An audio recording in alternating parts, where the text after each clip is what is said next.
ආයුබෝවන් දරුවනේ අද අපි කතා කරන්නේ සංයුක්ත අන්වීක්ෂය ගැන.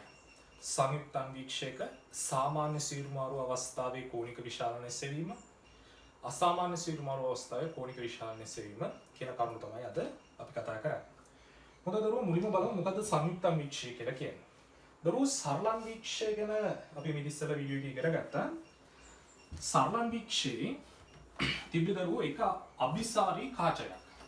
සංයුක්ත අන්වීක්ෂය කියලා කියන්නේ අභිසාරී කාච දෙකකින් සමන්විත ප්‍රකාශ පද්ධතියක්. අපි සංයුක්ත අන්වීක්ෂයක දල රූප සරහනක් හදගමු මුලින්ම මේක අවබෝධ කරගන්න. දරුවෝ මම මේ ඇන්දේ උපනෙත ප්‍රකාශ උපකරණයක නිරීක්ෂකයාගේ අසට සමීපව පිහිටලා තියෙන කාචය අපි උපනෙත කියලා හඳුන්වනවා. ඊට පස්සේ දරුවෝ මෙන්න මේ ආකාරයට දේහනලයක්, ඊට පස්සේ තියෙන දරුවෝ පහළ කෙළවරේ අවනෙත් භ්‍රමකයක්. මූල පොළවලදීත් මේ සංයුක්ත අන්වීක්ෂයේ කොටස් ඉගෙනගෙන ඇති. මෙන්න මේ විදිහට තියෙනවා. මේකේ තියෙන දරුවෝ අධිබල, අවනෙත, ඊට පස්සේ මැදිබල සහ අවබල කියලා අවනෙත් කාච තුනක්. ඔන්න ඔය ආකාරයකට තමයි තියෙන්නේ. අවනෙත් භ්‍රමකය. අපිට මේක කරකවලා දරුවෝ Tamanට කැමති නම් අවබල කාචය සෙට් කරගන්න පුළුවන්. එහෙම නැත්නම් මැදි බල කාචය, එහෙම නැත්නම් අධි බල කාචය සෙට් කරගන්න පුළුවන්. ওই විදිහට තමයි තියෙන්නේ. ඒතර දරුවෝ මේ දින්නේ අවනෙත් භ්‍රමකය. අවනෙත් භ්‍රමකය. ඊට පස්සේ දරුවෝ මේ විදිහට අවනෙත් කාච තුනක් තියෙනවා. නැවතත් මම කියන මේ තුන් දෙනාගේ නම් අවබල, මැදි බල සහ අධි බල අවනෙත් කාච. අවනෙත් කාච. මොනවද දරුවෝ තුන? අවබල. ඊට පස්සේ මැදි බල. ඊට පස්සේ දරුවෝ අධි බල. ඔය විදිහට අවනෙත් කාච තුන අපට අඳුර ගන්න පුළුවන්. කොහොම වුණත් දරුවෝ එක අවස්ථාවකදී ප්‍රකාශ ක්‍රියාවලියට දායක වෙන්නේ එක අවනෙත් කාචයයි. එම අවනෙත් කාචයත් සමග උපනෙත් කාචය තමයි ප්‍රකාශ ක්‍රියාවලිය සඳහා දායක වෙන්නේ. එතකොට මේ දිනේ උපනෙත් කාචය. එහෙම නැත්නම් උපනෙත. හොඳයි. දැන් දරුවෝ මේ විදිහට තමයි සංයුක්ත අන්වීක්ෂයක ප්‍රකාශ පද්ධතිය තියෙන්නේ. අපි බලමු මේ උපනෙත සහ අවනෙතේ ලක්ෂණ පොඩ්ඩක්. උපනෙත සහ අවනෙත ගත්තොත් දරුවෝ මෙන්න මේවා ටිකක් වැදගත් MCQ point වෙනවා. දැනුම විදිහට උරුවට දාගන්න ඕනේ කරුණු. දරුවෝ උපනෙත කියලා කියන්නේ හැට සමීපනෙත. සංයුක්ත අන්වීක්ෂයක උපනෙතේ වක්‍රතාව අඩුයි. උපනෙතේ වක්‍රතාව අඩුයි දරුවෝ. බලන්න. වක්‍රතාව අඩුයි. එතකොට වක්‍රතාවය අඩු වෙනකොට දරුවෝ නාභි දුර වැඩි වෙනවා. නාභි දුර වැඩි. මේ මම කතා කරන්නේ සංයුක්ත අන්වීක්ෂයේ උපනෙත ගැන. ඊට පස්සේ අපි යමු අවනෙතට. අවනෙතේ දරුවෝ වක්‍රතාවය වැඩි. උපනෙතට සාපේක්ෂව වක්‍රතාවය වැඩි. අර ටික බෝල ගතිය වැඩි. එතකොට වක්‍රතාවය වැඩි. ඒ කියන්නේ දරුවෝ නාභි දුර අඩුයි. ඒක තමයි මූලික වශයෙන්ම තියෙන්නේ. ඒතකොට දරුවෝ නාභි දුර වැඩි වෙනකොට දැන් මේවා උත්තර කාච ක්‍රියාකාරීත්වය අනුව ගත්තොත් අභිසාරී කාච. එතකොට නාභි දුර වැඩි වෙන තරමට දරුවෝ කාචයේ බලය අඩු වෙනවා. P අඩු වෙනවා. කාචයේ බලය. එතකොට දරුවෝ නාභි දුර අඩු වෙන තරමට කාචයේ බලය වැඩි වෙනවා. ඔන්න ඔය විදිහයි තියෙන්නේ. තවත් ලක්ෂණයක් ගත්තොත් මේක නම් දරුවෝ සෑම ප්‍රකාශ උපකරණයකටම පොදු ලක්ෂණයක් තමයි අවනෙත් කාචයේ විස්කම්භය. ඒ කියන්නේ අර සමස්ත වෘත්තයේ වර්ගඵලය වැඩි වෙන විදිහට විස්කම්භය වැඩි දරුවෝ. ඇයි මේ විස්කම්භය වැඩි වෙන්නේ? විස්කම්භය වැඩි වුණාම තමයි වස්තුවේ සිට වැඩි ආලෝක ප්‍රමාණයක්, වැඩි ආලෝක කිරණ ප්‍රමාණයක් ප්‍රකාශ ක්‍රියාවලියට දායක කරගන්න පුළුවන් වෙන්නේ.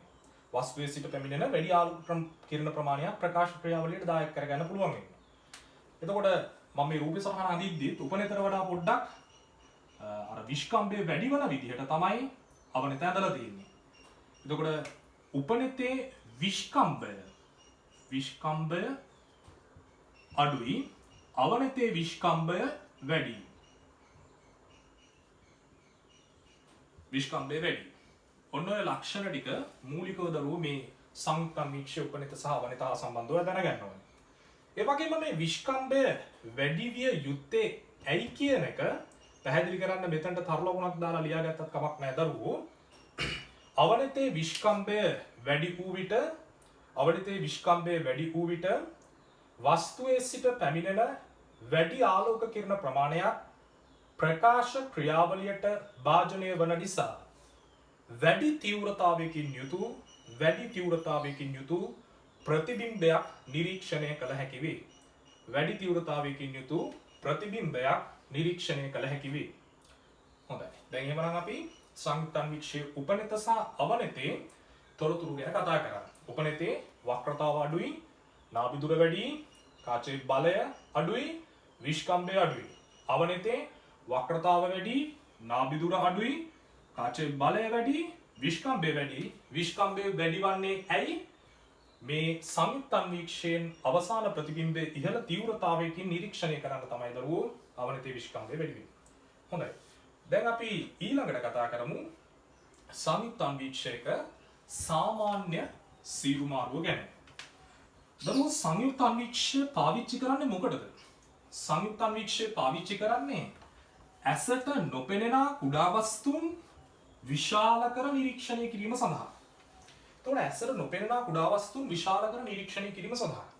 දැන් උඩ බලන්න දරුවෝ සාමාන්‍ය සීරු මාරුව සහ අසාමාන්‍ය සීරු මාරුව කියන ඒ ආකාර දෙක යටතේ මේ සංයුක්තන්වීක්ෂයකින් අපි බලන්නේ ළඟ තියෙන වස්තුද ඈත තියෙන වස්තුද. දරුවෝ අපි මොකක් හරි ශුද්‍රජීවි සාම්පලයක් බලනවා නම් ඕක අපි ඈත තියලා බලන්නේ නැහැනේ. සංයුක්තන්වීක්ෂයේ බොහොම ළඟ තියෙන වස්තුවක් විදියට තමයි ඒ සාම්පලය තියෙන්නේ. හේතුව අපි අරගෙන අන්වීක්ෂයක අදාව මත ඒක අතුරලා අන්වීක්ෂයෙන් තියලා ලස්සනට බලනවා. ඒතර දරුවෝ ළඟ තියෙන වස්තු තමයි බලන්නේ සංයුක්තන්වීක්ෂයෙන්. එහෙමනම් ළඟ තියෙන වස්තුවක් බලද්දී මොකක්ද සාමාන්‍ය සීරු මාරුව වෙන්නේ? ළඟ ඇති වස්තුවක ප්‍රතිබිම්බය විෂේද දෘෂ්ටියේ අවමදුරේ සෑදෙන පරිදි ඈත ඇති වස්තුවක ප්‍රතිබිම්බය අනන්තයේ සෑදෙන පරිදි උපකරණය සකස් කරා නම් තමයි දරුවෝ සාමාන්‍ය සීරු මාරුව කියලා කියන්නේ. එහෙමනම් අනිවාර්යයෙන්ම සංයුක්තන්වීක්ෂයක සාමාන්‍ය සීරු මාරුවේදී ළඟ තියෙන වස්තුවක් නිරීක්ෂණය කරන නිසා අවසාන ප්‍රතිබිම්බය හැදෙන්න ඕනි දරුවෝ විෂේද දෘෂ්ටියේ අවමුදුරේ. එතකොට ඔයා ලියාගන්න සංයුක්තන්වීක්ෂයක සාමාන්‍ය සීරු මාරුව. සංයුක්තන්වීක්ෂයක සාමාන්‍ය සීරු මාරුව. සාමාන්‍ය සීරු මාරුව. දරුවෝ සාමාන්‍ය සීරු මාරුවේදී අවසාන ප්‍රතිබිම්බය දැන් විෂේද දෘෂ්ටියේ අවමුදුරේ හැදෙන්න ඕනි කියන එක අපි ප්‍රත්‍යක්ෂ කරගත්තා. ඔන්න දරුවෝ මම අඳිනවා. අඳින ගමන් මේකේ පැහැදිලි කර මම යන්නම්. මේ තියෙන්නේ දරුවෝ අවනෙත. අපි ආව ඕවලින් සංකේතවත් කරනවා. අවනෙත් කාචය තමයි මේ ඉරෙන් සංකේතවත් කරන්නේ. ඒක අර උත්තර කාචයක් බව පෙන්වන්න පොඩියට මම කාච සංකේතය දැම්මා. එතකොට දරුවෝ මෙතනදී උපනෙත අඳ ගන්න යන්න එපා. කිරණ සටහන අඳිද්දී. හොඳට අහගන්න. අවනතේ හරියටම F හා 2F අතර තමයි නිරීක්ෂණය කළ යුතු වස්තුව පිහිටවන්න ඕන. සරලව කිව්වොත් අන්වීක්ෂීය කදාව පිහිටවන්න ඕනි අවනතේ F හා 2F අතර. ඔන්න ඔය ආකාරයට. මම දරුවෝ මෙන්න මේ ආකාරයට අඳගන්නම්කෝ. දැන් වයිතන් මේ තමයි අන්වීක්ෂීය කදාව. එතකොට දැන් මේ වස්තුවේ සිට මෙන්න මේ ආකාරයට එනවා ප්‍රකාශක්ෂයට සමාන්තර ආලෝක කිරණයක්.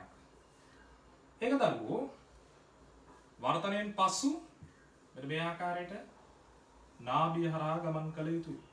නාභිය හරහා ගමන් කළ යුතුයි. ප්‍රවර්තනයේ ප්‍රථම ඊතලයක් දැම්ම වර්තනයෙන් පස්සේ ඊතලයක් දැම්ම. ඊට පස්සේ දරුවෝ මේ අවනතේ ප්‍රකාශ කේන්ද්‍රය මතට පතිත වන ආලෝක කිරණය ඔන්න ඔය ආකාරයට නොනැමී ගමන් කළ යුතුයි. දැන් ඔයා දන්නවා F හා 2F අතර උත්තල කාචයක් ඉදිරියේ වස්තුවක් තිබ්බොත් දරුවෝ එම වස්තුවේ යටිකුරු විශාලිත තාත්වික ප්‍රතිබිම්බයක් හැදෙනවා. යටිකුරු විශාලිත තාත්වික ප්‍රතිබිම්බයක් හැදෙනවා. දැන් මේකත් එක ගත්තම මේක චුට්ටක් විශාල වෙන විදිහට තියෙන මම මේ අඩි රූල් එහෙම අරගෙන නෙවෙයි යන්නේ. ඒකට දරුවෝ මෙයාට වඩා මෙයා විශාලයි.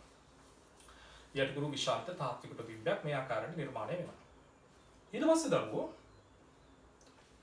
දැන් මෙන්න මේ තාත්වික ප්‍රතිබිම්බය අවනතට වස්තුවක් සේ ක්‍රියා කරනවා. එතකොට දැන් ඔයා මෙතනින් එහාට හිතන්න යන්න එපා. මෙයා නිකන් වස්තුවක් කියලා හිතලා මම මෙයාගෙන් යන කිරණ සටහන් අඳිනවා. දරුවෝ මේ කිරණ සටහන් අඳිද්දී දැන් විභාගෙදී ඕක අඳින්න આવොතින් සමහර ළමයිට පිටුවෙනොත් එහා පැත්තට යනවා ඊට. ඒක නිසා ඒ වගේ අවස්ථාවලදී පොඩක් කපටි වෙලයි අඳින්න ඕන. දැන් දරුවෝ හොඳම දේ තමයි දැන් මම සාමාන්‍ය විදිහට අඳගෙන යන්නම්කො මුලින්. ඔයා හිතන්න ඔන්න මම ගන්නවා අවරේ කාච. මම මේ සාමාන්‍ය විදිහට අඳිනවා. එතකොට දරුවෝ මෙයා වස්තුවක් විදිහට සලකලා එතකොට අවනතේ F හා P අතර තමයි මෙයා ඉන්න ඕනි. මම ඒ ඇයි කියලා අවසානයේදී නැවත පැහැදිලි කරලා දෙන්නම්. එතකොට අවනතේ F හා P අතර ඉන්නවා නිකන් ඔයා හිතන්නකො අවනෙත් කාචේ නාමදුර මෙන්න මේ වගේ දුරක්. එතකොට F හා P අතර තමයි මේ වස්තුව තියෙන්නේ. එතකොට යාගෙන් එන සමාන්තර ආලෝක කිරණ මෙහෙම ගිහිල්ලා මේ හා සමාන දුරකින් ඔහොම යනවා. ඊට පස්සේ දරුවෝ මේක හරහා එන ආලෝක කිරණ ওই විදිහට යනවා. ඊට පස්සේ මේ දෙන්නව ඕම දිග්ගස්සගෙන යනකොට සමහර වෙලාවට බෝඩ් මේ ඔයාගේ උත්තර පත්‍රයේ අනිත් පිටුවට යන්නත් පුළුවන්. ඒකින්ද මේ වගේ වෙලාවකට කරන්න තියෙන හොඳම දේ තමයි අවසාන ප්‍රතිබිම්බය ඇඳගෙන ඉන්න. අවසාන ප්‍රතිබිම්බය ඇඳගෙන ඉන්න. දැන් අවනිත මගින් හදන එක ලස්සනට අපි අදලා තියෙනවා. දැන් උපනෙත් කාචය මගින් හදන අවසාන ප්‍රතිබිම්බය ඇඳගෙන ඉන්න. ඔය දැන් දරුවෝ මේ මං අඳින්නේ අවසාන ප්‍රතිබිම්බය කියලා. මේ ප්‍රතිබිම්බය ටිකක් මේ ආකාරයට උස වැඩි වෙන තරමට ඔයාගේ කිරණ සටහන මෙන්න මෙහෙම පටු වෙනවා. මේ පැත්තෙන් අර පැතිරීම අඩු වෙනවා. ඒතර මම අවසාන ප්‍රතිබිම්බය අඳගත්තා. දැන් දරුවෝ මම කරන්නේ මේක ඇත්තටම අර ඔයාගේ උත්තර පත්‍රයෙන් පිටට කිරණ සටහන නොයා ඒ තියෙන ඉඩේ අඳින්න කියා දෙන උපක්‍රමයක්. ඒතකොට මම මෙන්න මේ E හිස්ස යා කරනවා. E හිස්ස මේ ආකාරයට යා කරලා දරුවෝ මෙන්න මෙහෙම කිරණ සටහනක් අඳින්න නොනැවි. මේ ඇත්තටම වස්තුවේ සිට කවුරු හරහා ගිය ආලෝක කිරණයද? ඒ තමයි උපනිතේ ප්‍රකාශ කේන්ද්‍රය හරහා ගමන් කළ ආලෝක කිරණය. උපනිතේ ප්‍රකාශ කේන්ද්‍රය හරහා ගමන් කළ ආලෝක කිරණය.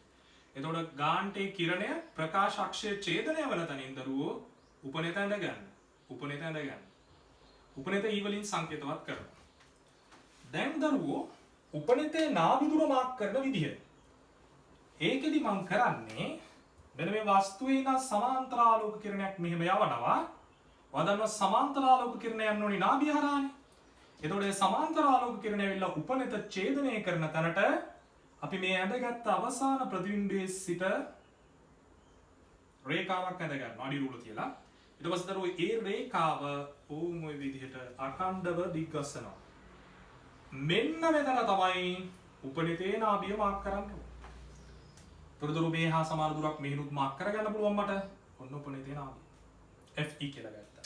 තොරතුරු මේක අවනිතේ නාභිය නිසා F out කියලා සංකේතවත් කරන්න. ඔන්න ඔහොමයි අවසාන කිරණ සටහන එන්නේ. හැබැයි දැන් ඔයා පොඩ්ඩක් හිතලා බලන්න. දැන් මෙහෙම ඇඳලා තිබ්බම අපට ලකුණු හම්බ වෙනවද? දරුවෝ මම මෙන්න මේ කිරණ දෙක පාවිච්චි කරේ අවසාන ප්‍රතිබිම්බය නිර්මාණය වෙන්නේ කොතනද කියලා අනාවරණය කරගන්නනේ. ඇත්තටම මෙතනදී නම් කරේ අවසාන ප්‍රතිබිම්බය ඇඳගෙන අර ඉඩ පිරිමහා ගන්න ආකාරයට කාචය පිහිටුමත් නාභි පිහිටුමත් අපි සටහන් කරගත්තා.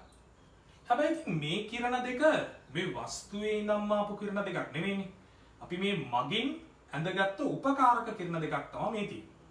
එතකොට වස්තුවේ සිට එන කිරණත් මේ බලන්න වස්තුවේ සිට එන කිරණ මම මේ නිල් පාටින් ඇඳලා තියෙන කිරණ ඒ ආකාරයට ඇවිල්ලා දරුවෝ හරියටම මෙන්න මේ ප්‍රතිබිම්බයේ සිට අවසාන ප්‍රතිබිම්බයේ සිට එන්නක් මෙන් හරියට මේව සරල රේඛාවෙන් අඳින්න ඕනේ. එන්නක් මෙන් ලස්සනට අපසරණය වෙලා යනවා. එතකොට මේ ආලෝක කිරණේ ඔය ආකාරයට ආවා. මේ ප්‍රතිබිම්බයේ සිට එන්නක් මෙන් ආපස්සට දිග්ගස්සනේව දරුවෝ කඩේකින් දිග්ගස්සනවා. ඔන්න ඔය ආකාරයට ආලෝක කිරණ ගමන් කරනවා. ඔන්න සාමාන්‍ය සීරු මාරුවේදී නක්ෂත්‍ර දුරේක්ෂයක කිරණ සටහන. එතකොට සාමාන්‍ය සීරු මාරුවේදී මේ ළඟ තියෙන වස්තුව දැන් නිරීක්ෂක ඉන්න දරුවෝ මෙන්න මෙතන. මම නිරීක්ෂකයා සංකේතවත් කරන්න නම් මෙන්න මේ ඇස සලකුණෙන් සංකේතවත් කරනවා. එතකොට සාමාන්‍ය සීරු මාරුවේදී නිරීක්ෂකයාගේ සිට ප්‍රතිබිම්බය තැනෙන ස්ථානයට තියෙන ඕනි දුර විෂේධ දෘෂ්ටියේ අවම දුර කියලා අපි සටහන් කරගන්න. එhmenan මේක D කියලා සටහන් කරගත්තා. හොඳයි. දැන් එතකොට අවසාන ප්‍රතිබිම්බය තමයි දරුවෝ මේ තියෙන්නේ. මේ තියෙන්නේ අවසාන ප්‍රතිබිම්බය.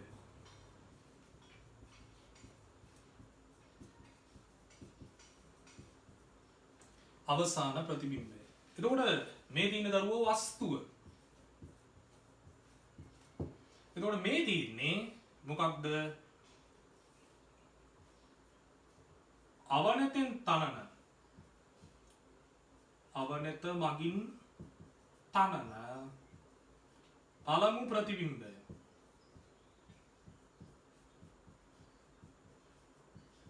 බලන්න.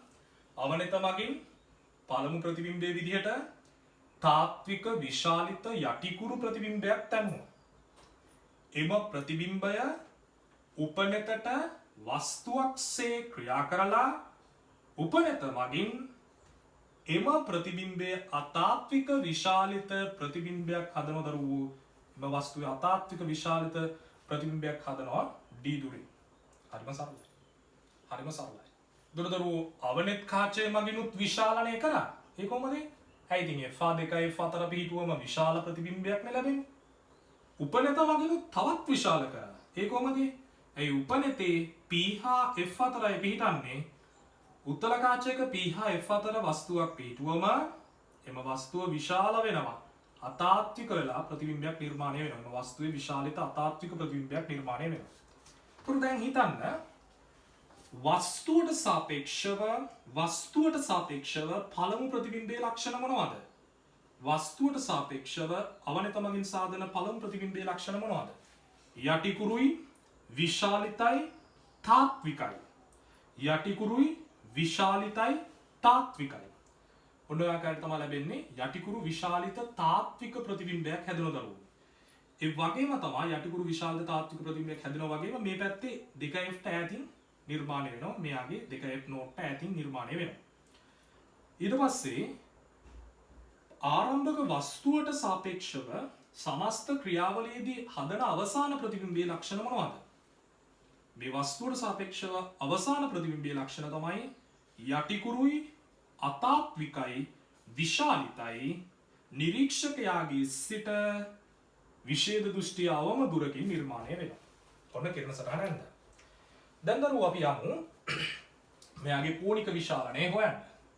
මම ලිව්වා කෝණික විශාලනය m සමාන වෙනවා ප්‍රතිබිම්බය ඇස්සේ ආපතනය කරන කෝණයේ tan අගය tan alpha dash බෙදීම වස්තුව ඇස්සේ ආපතනය කරන කෝණයේ tan අගය tan alpha.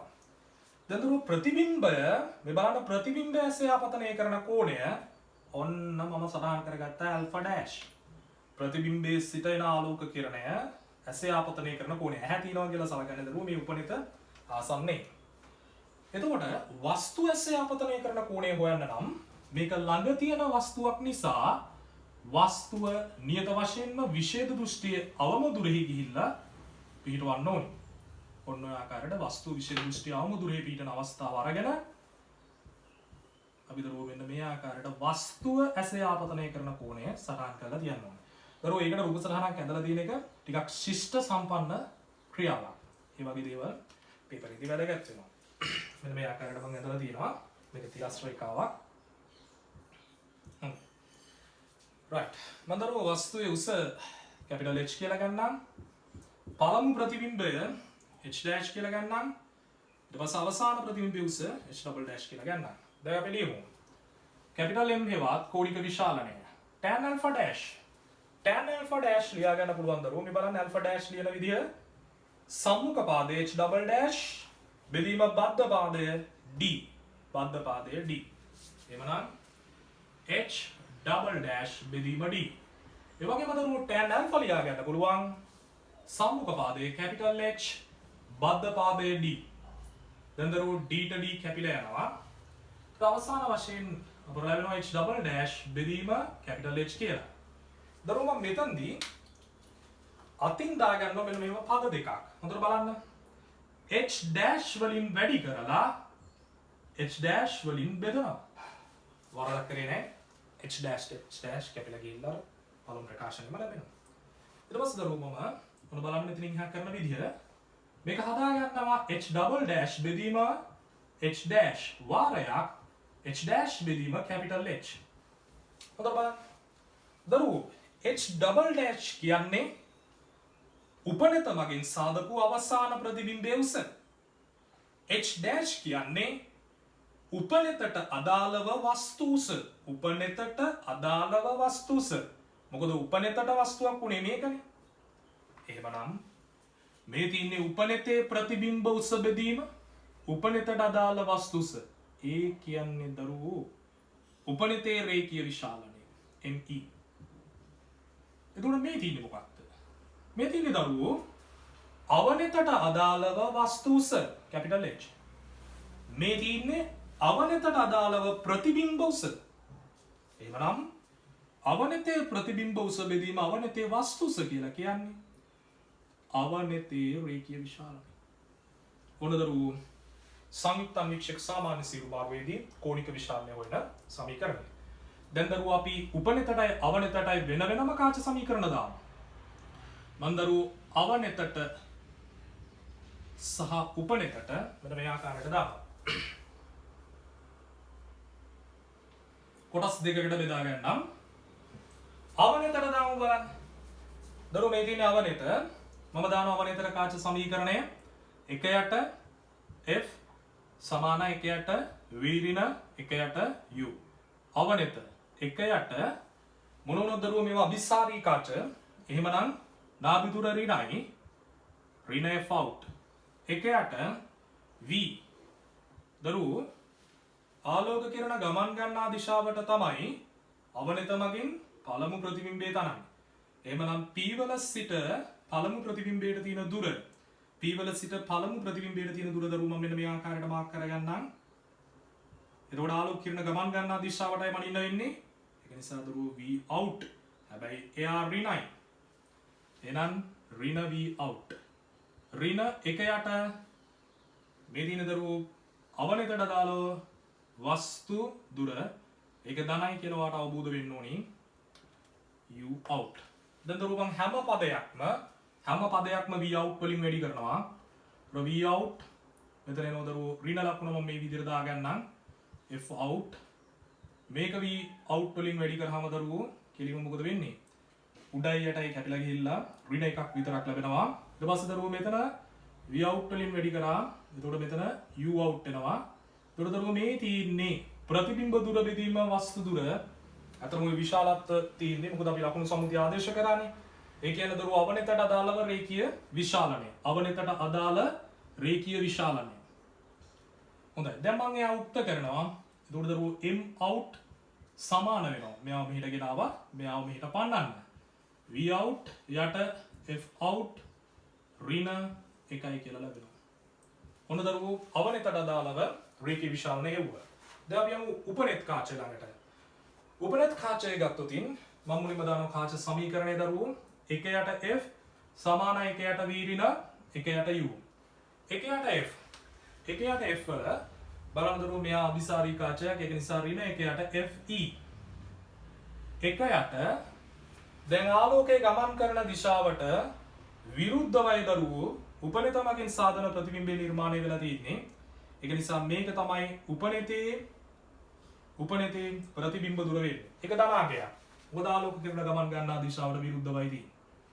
ඍණ 1 යට මෙන්න මේ දුර දරුවෝ මම UE කියලා සංකේතවත් කරන්නම්. උපනෙතට අදාළ වස්තු දුර ඒක ආලෝක කිරණ ගමන් ගන්නා දිශාවට විරුද්ධව නිසා ධනයි. ලකුණු සමූහයත් එක්ක ආදේශ කරනවා. දැන් දරුවෝ මම හැම පදයක්ම d වලින් වැඩි කරනවා. ඒ කියන්නේ ප්‍රතිබිම්බ දුරෙන්. ඒතර ඍණ 1 යට ඍණ d යට fe මෙතන එකක් වෙනවා. උඩ යටයි දෙකම අර උඩ d වලින් වැඩි කරාම d ටික කැපිලා යනවානේ. මේක d වලින් වැඩි කරාම මෙන්න මේ ආකාරයට එනවා. ඒතර දරුවෝ ප්‍රතිබිම්බ දුර බෙදීම වස්තු දුර දැන් ලකුණු සම්මුති දාලා තියෙන්නේ. එතකොට විශාලත්ව විතරයි උතන එන්නේ. ඒ කියන්නේ දරුවෝ උපනෙතට අදාළ රේඛීය විශාලනය. මම එයා උක්ත කරගන්නවා. උපනෙතට අදාළ රේඛීය විශාලනය ලැබෙනවා. එතකොට 1 ධන d බෙදීම fe කියලා. 1 ධන d බෙදීම fe කියලා. එමනම් දරුවෝ අවසාන වශයෙන් මට ඊට මදින්ද දරුවෝ මෙන්න මේක මකලා දානවා. අවසාන වශයෙන් අපට ලියා ගන්න පුළුවන් මෙන්න මේ ආකාරයට කෝණික විශාලනය. me වරක් m out නේ. me අතන තියෙනවා 1 ධන d බෙදීම fe. fe උපනතේ නාභි තුල වරක් ඊට පස්සේ m out ලියා ගන්න පුළුවන්. v out f out ඍණ ඕනදරු සාමාන්‍ය සීමාවේදී සංයුක්ත අන්වීක්ෂක කෝණික විශාලනය. ඔන්න ආකාරයටයි සාමාන්‍ය සීමාවේදී සංයුක්ත අන්වීක්ෂක කෝණික විශාලනය සඳහා ප්‍රකාශනයක් ලැබෙනවා. ඒ වගේම දරුවෝ මෙතනදී තව දෙයක් උක්ත කරලා තියාගන්නවා මතු ප්‍රයෝජන උදෙසා. මම ඒක මෙතනින් හදලා පෙන්නන්නම්. දැන් සාමාන්‍යයෙන් ගොඩක් පන්තිවල දරුවෝ මේක ඔප්පු කරලා තියෙනවා. නමුත් මෙතනින් එහාට පොඩි දෙයක් මට ඔයාලට කියා දෙන්න ඕනි. මම මෙන්න මේ UE කියන එක නා හොයාගන්නවා. ඒ මොකද කියලා ඔයාලට තේරෙයි. බලන්න UE හොයන්න මම කරන දේ. UE සෙවීම. මම දාන දරුවෝ උපනෙතට එකයට F සමානයි. එකයට V ඍණ එකයට U කියන සමීකරණය එකයට එතකොට FE ඍණ FE වෙනවා. මොකද අபிසාරිකාචය එකයට ධන D අපි ඒක දාන විදිහ කියලා දුන්නානේ. ඍණ එකයට UE. දැන් මම මෙන්න මෙයාව ගේනවා මෙහෙට. එතකොට ධන එකයට UE වෙනවා. මෙයාව මෙහෙට පාන්නන්න. එකයට D ධන එකයට FE වෙනවා. අපි දරුවෝ පොදු හරයක් ගමු. D වරක් FE උඩ එනවා දරුවෝ FE ධන D. ඔයා බලන්න මොකද මේ මම මේ UE උක්ත කරගන්නේ කියලා. ඒක ඔයාට වීඩියෝ එක අවසන් වෙනකන් හිටියොත් තේරෙයි. පොඩි විශේෂ MCQ point එකක්. එතකොට දරුවෝ UE සමාන වෙනවා හරස් ගුණ කරලා ගන්න දරුවෝ DFE බෙදීම FE ධන D. ඔක මතු ප්‍රයෝජන උත්සාහම තිබ්බා. ඒක පැත්තකට කරලා අපි තියා තියමු මතු ප්‍රයෝජන සඳහා. හරිද? දැන් එහෙමනම් UE හොයලා තිබ්බා. ඒක දැන් මේක කෝණික විශාලනය හොයන්න අවශ්‍ය නැහැ දරුවෝ. ඒක වෙනත් කාර්යයක් සඳහා තමයි අවශ්‍ය වෙන්නේ. හොඳයි. දැන් එහෙමනම් අපි යමු සංයුක්ත අන්වීක්ෂයේ අසාමාන්‍ය සීරු මාරුවට. සංයුක්ත අන්වීක්ෂයේ අසාමාන්‍ය සීරු මාරුව. පාලියා ගන්න ඕනේ මාතෘකාවක් සංයුක්ත අන්වීක්ෂයේ අසාමාන්‍ය සීරු මාරුව. හොඳයි. ඔව් දරුවෝ අර UE කියන එක දැන් මට මෙතන අවශ්‍ය වෙනවා ඉස්සරහට සුළු කිරීම කරගෙන යද්දී මම මේ බෝඩ් එකේ කෙළවරින් ලියාගෙන තියාගන්නම් DFE බෙදීම FE ධන D. මේක පැත්තකින් ලියලා තිබ්බා. හොඳයි. ඔන්න බලන්න දරුවෝ අසාමාන්‍ය සීරු මාරුව. දැන් ළඟ තියෙන වස්තුවක් නම් බලන්නේ ඔයා දන්නවා අසාමාන්‍ය සීරු මාරුවේදී අවසාන ප්‍රතිබිම්බය හැදෙන්න ඕනි අනන්තය. එහෙමනම් අපි බලමු කොහොමද වෙන්නේ කියලා. අසාමාන්‍ය සීරු මාරුව.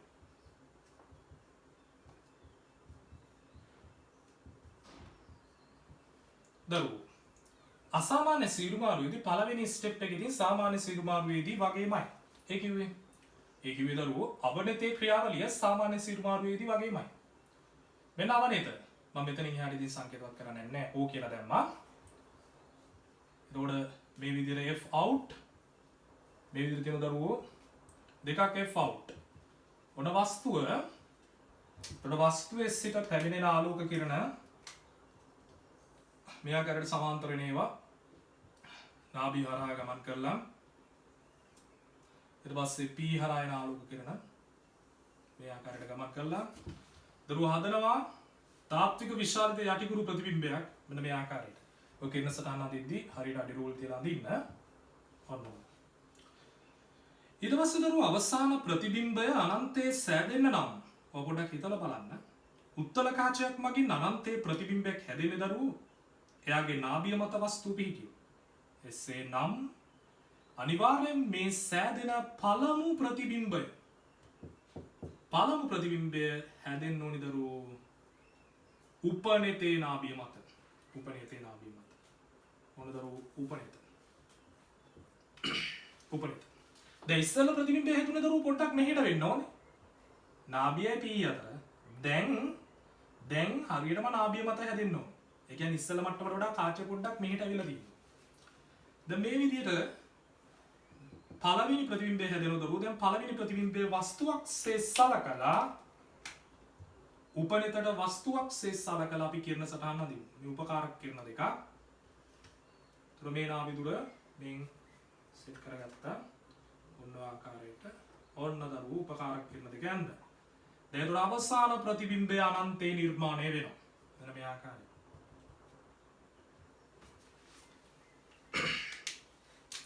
දැන් අර වස්තුවේ සිට ආපු සැබෑ කිරණ දෙකත් දිග්ගස්සමු. දැන් අවසාන ප්‍රතිබිම්බය අනන්තය හැදෙනවා කියලා දන්නවනම් ඉතුරු කිරණ හැම එකක්ම ඉතින් අනන්තයේ සිට එනවා වගේ තමයි එන්න ඕනේ. මෙන්න මේ ආකාරයට. ඔහොම අනන්තයේ සිට එනවා වගේ ලස්සනට එනවා සමාන්තර ආලෝක කිරණ විදිහට. ඒතර නිරීක්ෂකයා නිරීක්ෂණය කරනවා කියලා අපි සලකන්නේ මෙන්න මේ P හරහා යන ආලෝක කිරණය. ඒක තමයි අපි ගන්නෙ නිරීක්ෂකයාගේ ඇසේ ආපතනය කරන කෝණය සඳහා. මේ තියෙන දරුවෝ ඇල්ෆා ඩෑෂ්. කොහොමුණත් ළඟ තිබ්බ වස්තුවක් නිසා අවසාන ප්‍රතිබිම්බය කොහේ හැදුනාද කියන එක අපට අදාළ නැහැ. ළඟ තියෙන වස්තුවක් නිසා වස්තුව ඇසේ ආපතනය කරන කෝණය හොයන්න නම් වස්තුව ගිහිල්ලා d දුරක තියන්න ඕන. කොන වස්තුව ඇසේ ආපතනය කරන කෝණය ඇල්ෆා කියලා දාගත්තා. දැන් දරුවෝ පිළිමු කෝණික විශාලනය සඳහා ප්‍රකාශනයක්. කෝණික විශාලනය සමානයි ප්‍රතිබිම්බය ඇසේ ආපතනය කරන කෝණයේ tan අගය බෙදීම වස්තුව ඇසේ ආපතනය කරන කෝණයෙන් tan අගය. තොරතුරු tan alpha dash වාට හොයාගන්න පුළුවන්. දැන් අපි මේ දුර දන්නවනේ. මේ දුර fe. එහෙමනම් දරුවෝ මට කෙලිම ලියාගතයි h dash බෙදීම fe.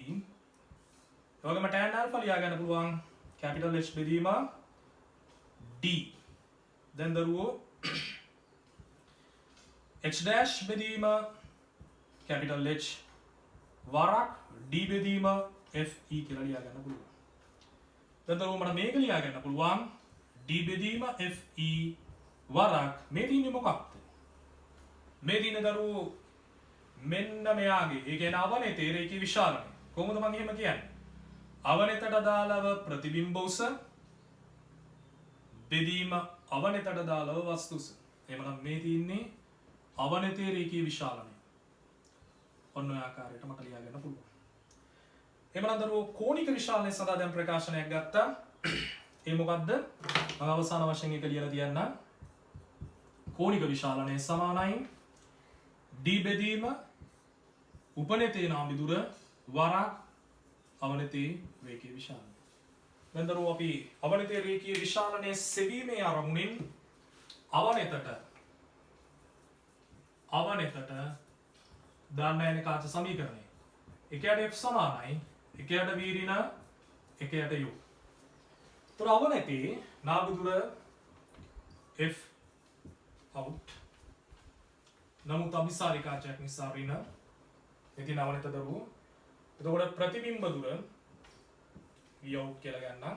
ඒක ආලෝකයේ ගමන් කරන දිශාවටයි මැනෙන්නේ. ඒක නිසා ඍණ එකයට වස්තු දුර යෝග කියලා ගන්නම්. ඒක ආලෝකයේ ගමන් කරන දිශාවට විරුද්ධවයි මැනෙන්නේ p හි සිට කාචයේ සිට ආලෝකයේ ගමන් කරන දිශාවට විරුද්ධව මැනෙන නිසා දාන්න.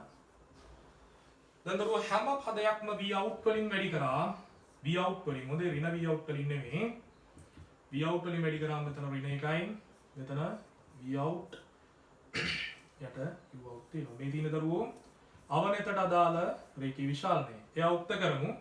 ඍණ m not මෙහෙට ගෙනාවා ධන m not වුණා. මෙයා මෙහෙට පැන්නුවා v not f not ඍණ එක. දැන් දරුවෝ අවසාන වශයෙන් ලැබෙන අසාමාන්‍ය සිරුමාරු අවස්ථාවේදී සංයුක්ත අන්වීක්ෂයක කෝණික විශාලනය සඳහා ලස්සන ප්‍රකාශනයක් d බෙදීම fe වරක් v out බෙදීම f out ඍණ එක කියලා. දැන් දරුවෝ කෝණික විශාලනය හොයලා හමාරයි. දරුවෝ මේ කිරණ සටහන් නැදීම් ඒ ඔප්පු කිරීම ඒ සියල්ලක්ම සුපිරියට උඩ දා ගන්න ඕන. දැන් මම ඇයි අර පැත්තකින් ඉස්සල අවස්ථාවේදී වස්තු දුර ඇඳගත්තේ? ඒක වර මම පැහැදිලි කරන්නම්. දරුවෝ සාමාන්‍ය සීරුමාරු අවස්ථාවේ පවතින සංයුක්ත අන්වීක්ෂයක් අසාමාන්‍ය සීරුමාරු අවස්ථාවට එළඹෙන්න නම් උපනෙත අවනතේ සිට කොච්චර දුරක් චලනය කරන්න ඕනද කියලා අහුවා. නැවතත් මම කියන්නම්. සාමාන්‍ය සීරුමාරු අවස්ථාවේ සිට අසාමාන්‍ය සීරුමාරු අවස්ථාවට එළඹෙන්න නම් උපනෙත අවනතේ සිට කොච්චර දුරක් චලනය කරන්න ඕනද කියලා අහුවා. අන්නේ උත්තරේ ගන්න තමයි දරුවෝ අර කැලල පැත්තකින් ලියලා තිබ්බේ. කොහොමද බලන්න. ලියා ගන්න මාතෘකාවක් විදියට මෙන්න මෙහෙම සංයුක්ත අන්වීක්ෂයක සාමාන්‍ය සීරුමාරු අවස්ථාවේ සිට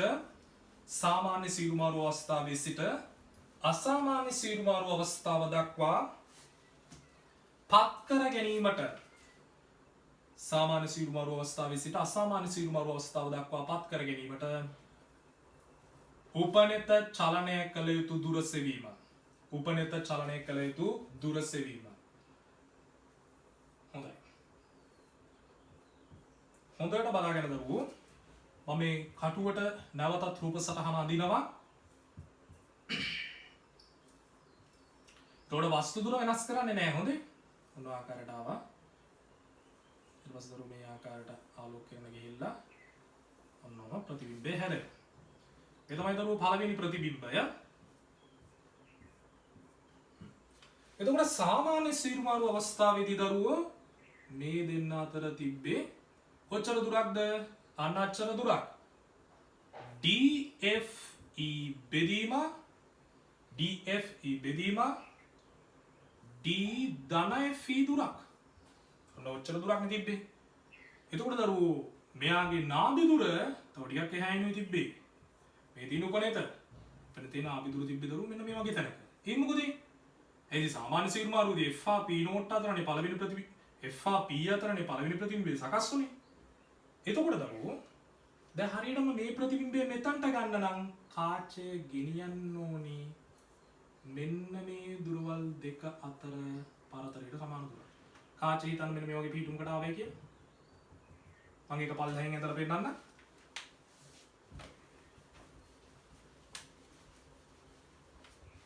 දැන් දරුවෝ කාචය මෙන්න මේ පිටුමට ඇවිල්ලා ඉතින් මේ කිසිම එකක් වෙනස් වෙන්නේ නැහැ. ඒ වේ විදිහටම තියෙනවා.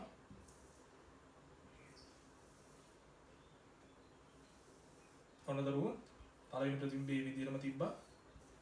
දැන් හරියටම මෙන්න මේ දුර මන් දාගන්නම් දරුවෝ මෙන්න මේ දුර. ඒ කියන්නේ මේ නාභිය FE නාභිය සහ සාමාන්‍ය සීරුමාරු අවස්ථාවේදී පළමු ප්‍රතිබිම්බයේ තැනෙන දුරවල් දෙක අතර x කියලා දාගන්නම්. x ට සමාන දුරක් මෙහෙට තල්ලු කරාම මෙන්න දරුවෝ අලුත් පිටුම. මේ තින්නේ උපනෙතේ අලුත් පිටුම. දැන් දරුවෝ මෙතන ඉඳන් මෙතනට x දුරක් තල්ලු කරාම එතකොට මේ නාභියත් එනවා දරුවෝ මෙතනට ගානට. එතකොට නාභිය තිබ්බ තැන ඉඳන් මෙතනට එනවා x දුරක්. ඔන්න දැන් නාභිය මත තමයි පළවෙනි ප්‍රතිබිම්බය සෙට් වෙන්නේ. නාභිය මත ප්‍රතිබිම්බය සෙට් වුණාම අවසාන ප්‍රතිබිම්බය අනන්තයට යනවා. එහෙනම් x දුරක් තමයි කොහෙන්ද අවනෙතෙන් පිටතට චලනය කරන්න ඕන. එහෙමනම් අපි x හොයමු. මෙන්න දරුවෝ x සමාන වෙනවා මෙතන ඉඳන් මෙතනට තියෙන දුර FE වලින් මෙතන ඉඳන් මෙතනට තියෙන දුර DFE බෙදීම D ධන FE අඩු කරාම ලැබෙන උත්තරේ FE ඍණ DFE බෙදීම D ධන FE. ඔයාලට පොදු හරයක් අරගෙන උන්නම් මේක සුළු කරලා දාන්න පුළුවන් දරුවෝ. උන පොදු හරයක් අරගෙන අපි සුළු කරමු. DFE මෙයා මෙයාගෙන් වැඩි කරා හොඳේ. FE වර්ග ඍණ DFE බෙදීම D ධන FE. මේකට මේක කැපිලා ගියා. ලස්සනට ලැබෙනවා FE වර්ග බෙදීම D ධන FE. ඔය ගොඩක් ගැටළු වලදී ළමයි නාගන්න තැනක් තමයි මේක. කොච්චර දුරක්ද සාමාන්‍ය සීරුමාරු ඉඳන් අසාමාන්‍ය සීරුමාරුවට පරිවර්තනය කරද්දී ගෙන යා යුත්තේ. ඒතර පැහැදිලිව මේ උත්තරේ ලියන්න ඕනි. මෙන්න මෙපමණ දුරක් අවනතෙන් පිටතට උපනත ගෙන යා යුතුය. සාමාන්‍ය සීරුමාරුවෙන් ඉඳන් අසාමාන්‍ය සීරුමාරුවට පත් කරන්න මෙච්චර දුරක් අවනතෙන් පිටතට උපනත ගෙන යා යුතුය. දරුවනේ සංයුක්ත අන්වීක්ෂයක සාමාන්‍ය සීරුමාරුව අසාමාන්‍ය සීරුමාරුව අවස්ථාවේ කෝණික විශාලන අවසන්. මම හිතනවා ඔයාලට ඒක තේරෙන්නේ නැති කියලා. හොඳයි. ඒක හොඳට අධ්‍යයනය කරලා ගණන් හදලා දරුවනේ ඒක සුපිරියර් බුකට දාගන්න. මම මේ එක්කම මේකට අදාළ නෝට් එකේ ලින්ක් එක ඔයාලට පල්ලෙයන් යවන්න. හැමෝටම තෙරුවන් සරණයි. ආයුබෝවන්.